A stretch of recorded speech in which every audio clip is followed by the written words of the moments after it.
भंडाऱ्यामध्ये अंगणवाडीतील लहान बालकांच्या जीवाशी जीवघेणा खेळ सुरू असल्याचा धक्कादायक प्रकार उघडकीस आलाय। पोषण आहाराच्या पाकिटामध्ये चक्क बुरशीजन्य आणि कुजलेलं अन्न आढळलं। साकोली तालुक्यामध्ये कुंभली येथील अंगणवाडीतील हा सगळा प्रकार आहे। पालकांकडून व्हिडिओ व्हायरल करण्यात आलेला आहे।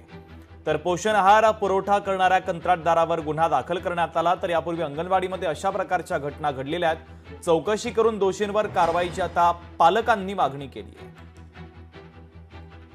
माझा मुलगा 13 महिन्याचा आहे। मी त्याच्यासाठी शालेय पोषण आहार आणण्यासाठी अंगणवाडीत गेले असता अंगणवाडीमध्ये एक मला पाकिट दिसला। तो पाकिट दुर्गंधी आणि वास येत होता। तो खिचडीचा पाकिट आहे तो।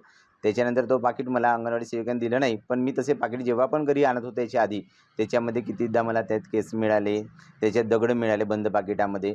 अशा प्रकारे खिचडीचा जो अन्न पुरवठा होतो हा निकृष्ट दर्जाचा अन्न प्रोव्हाइड होत असते आणि त्यामुळे आपल्या बालकांना धोका निर्माण होतो। त्या कंपनीवरती कारवाई व्हायला पाहिजे अशी माझी मनापासून इच्छा आहे आणि सर्व गावकऱ्यांची पण इच्छा आहे।